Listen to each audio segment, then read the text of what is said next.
Hello everyone, welcome to theory of abrogation. मेरा नाम है काशिफ खान एंड फाइनली मैं आपके लिए लेकर आया हूँ फरवरी मंथ की सारी इंपॉर्टेंट लीगल अपडेट्स।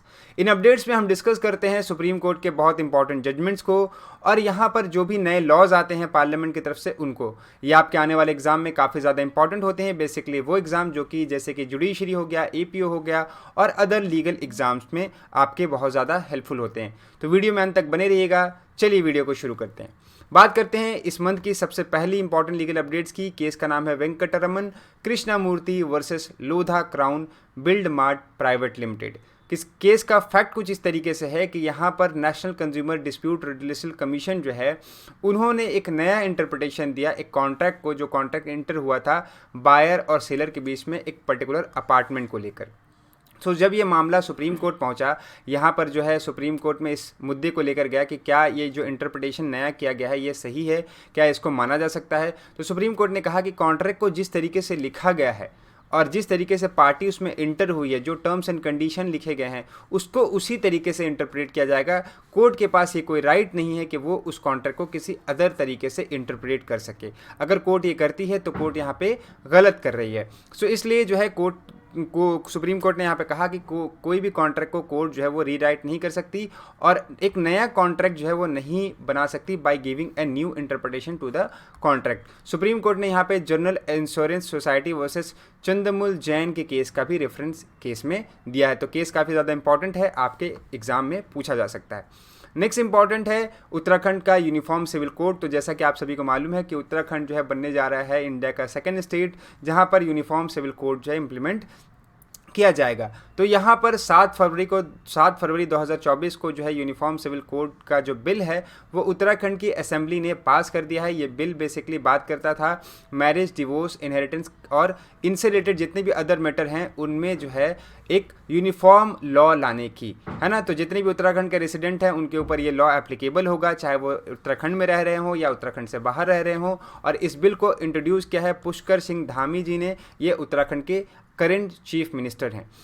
इस बिल में एक बहुत ही इंपॉर्टेंट चीज़ है जिसके ऊपर हमने एक स्पेसिफिक वीडियो भी बनाया है जो कि आप आई बटन पे क्लिक करके देख सकते हैं कि ये जो बिल है वो बात करता है कि लिव इन रिलेशनशिप को 1 मंथ के अंदर अंदर आपको रजिस्टर कराना पड़ेगा। मतलब कि एक अगर पर्सन जो है एक पार्टनर जो है, एक लड़का है एक लड़की के साथ लिव इन में रह रहा है तो उसको रजिस्ट्रार के पास जाकर ये बताना होगा कि हम लोग लिव इन में रह रहे हैं और वो रजिस्टर कराएगा।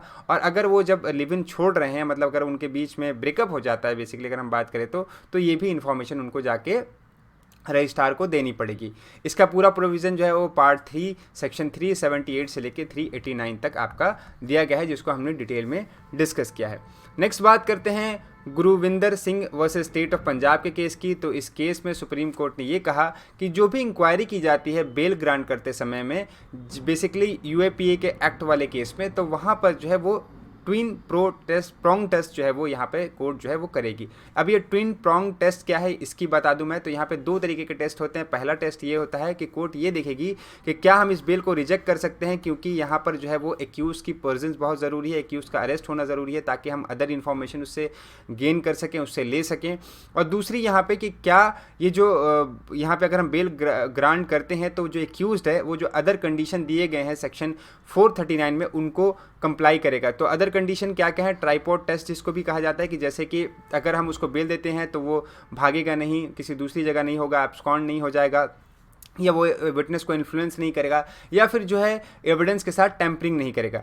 तो यहाँ पे अगर ये दोनों टेस्ट जो है वो क्लियर हो जाते हैं तो हम बेल दे देंगे। लेकिन कोर्ट ने ये भी कहा कि मान लीजिए सेकंड टेस्ट जो है वो क्लियर हो जाता है, एक्यूज जो है ऐसा सिचुएशन में है कि वो भागने की इसकी सिचुएशन नहीं है, उसको विटनेस को इन्फ्लुएंस करने के लिए उसके पास कोई ऐसा पावर नहीं है, वो नहीं करेगा, ऐसी सिचुएशन है, और वो एविडेंस के साथ टैंपरिंग भी नहीं करेगा। लेकिन अगर पहला टेस्ट सेटिस्फाई नहीं होता है, जैसे कि अगर कोर्ट को ये लगता है कि नहीं विटनेस को अरेस्ट करना भी बहुत ज़्यादा ज़रूरी है, तो भी इस केस में सुप्रीम कोर्ट का कहना है कि आप बेल नहीं दोगे। बेल आपका एज अ राइट आपको मिलता है लेकिन आपको यहाँ पे बेल नहीं दिया जाएगा अगर पहला टेस्ट यहाँ पे सेटिस्फाई नहीं होता है और दूसरा टेस्ट सेटिस्फाई होता है तब भी।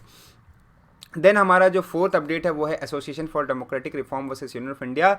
इस केस को जो है आप इलेक्टोरल बॉन्ड स्कीम केस के भी नाम से जान सकते हैं। जैसे कि आपको मालूम है 2018 में इस स्कीम को लाया गया था, जिसके थ्रू बहुत सारी मनी जो है वो पॉलिटिकल पार्टी को इलेक्टोरल बॉन्ड के थ्रू मिलती थी। तो इस स्कीम को सुप्रीम कोर्ट ने अनकॉन्स्टिट्यूशनल डिक्लेयर किया है और कहा है कि ये वायलेटिव है ऑफ राइट ऑफ इन्फॉर्मेशन जो कि दिया गया है under article 19(1)(a) of the constitution of India. Supreme court ने यहाँ पे बहुत सारी बातें कही, हालांकि हमने इस वीडियो में इसके लिए एक स्पेसिफिक वीडियो बना रखी है, उसको आप देख सकते हैं। लेकिन छोटे छोटे तौर पे मैं यहाँ पे बता दूं कि यहाँ पे सुप्रीम कोर्ट ने ये कहा है कि स्टेट बैंक ऑफ इंडिया जो कि इलेक्टोरल बॉन्ड इशू करता था, वो अब इलेक्टोरल बॉन्ड आगे इशू नहीं करेगा। उसके पास से जितने भी इलेक्टोरल बॉन्ड इशू किए गए हैं अप्रैल 12 2019 से, वो सारे की सारी डिटेल उन इलेक्टोरल बॉन्ड की वो इलेक्शन कमीशन को देगा विदिन 3 वीक। और ये जो है 6 मार्च का बेसिकली डेट है, 6 मार्च तक वो इलेक्शन कमीशन को सारी डिटेल देगा। इलेक्शन कमीशन के ऊपर ये ड्यूटी है कि वो सारी इन्फॉर्मेशन जो है वो पब्लिक डोमेन में अवेलेबल कराएगी, मतलब कि अपनी वेबसाइट पर डालेंगी।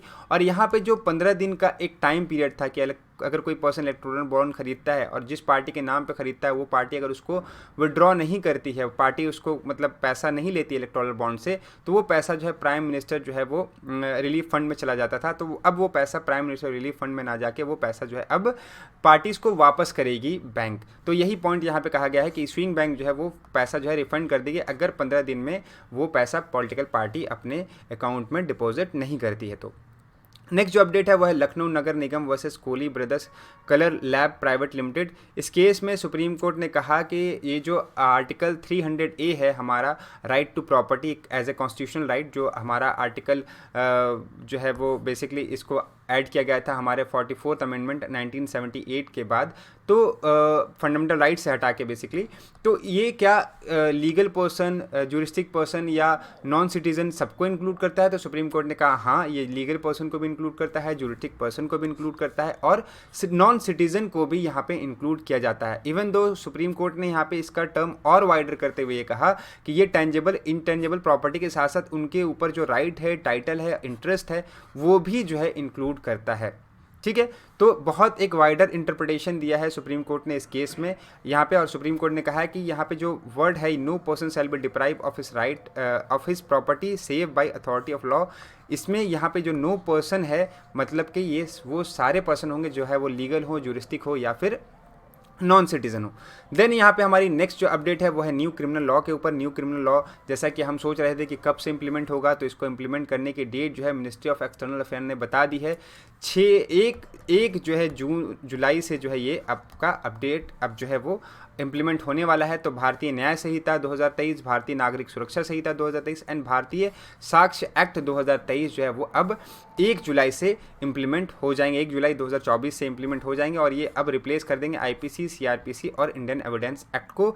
यहाँ पर एक जानने वाली बात आपके लिए ये है कि सेक्शन 106 का सबसेक्शन 2 जो है भारतीय न्याय संहिता का, वो अभी इम्प्लीमेंट नहीं होगा, ये इसको अभी बाद में इम्प्लीमेंट किया जाएगा। ये बेसिकली आपके रैश एंड नेग्लिजेंट ड्राइविंग से जो डेथ होती है वो उनकी पनिशमेंट की बात करता है और यहाँ पे 10 साल की पनिशमेंट रखी गई थी, जिसकी वजह से बहुत ज़्यादा जो है वो प्रोटेस्ट हुए और अभी गवर्नमेंट ने डिसाइड किया है कि इसको हम इम्प्लीमेंट नहीं करेंगे।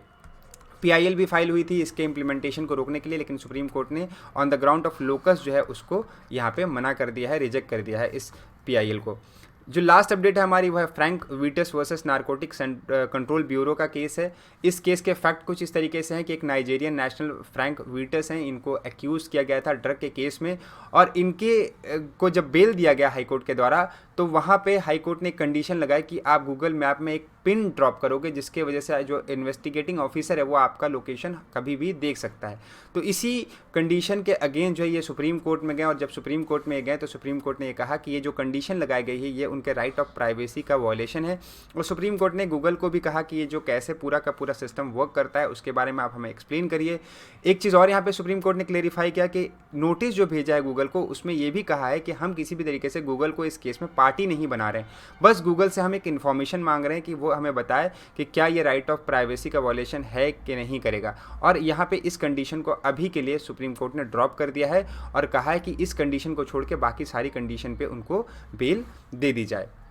सो ये थी इस मंथ की पूरी लीगल अपडेट। आई होप ये सारी लीगल अपडेट आपको अच्छे से क्लियर हो गई होगी। फिर भी कोई डाउट है तो आप हमें कमेंट बॉक्स में बता सकते हैं, हम आपके डाउट को क्लियर करने की पूरी कोशिश करेंगे। मिलते हैं ऐसे ही इंपॉर्टेंट अपडेट के साथ, तब तक के लिए goodbye and take care.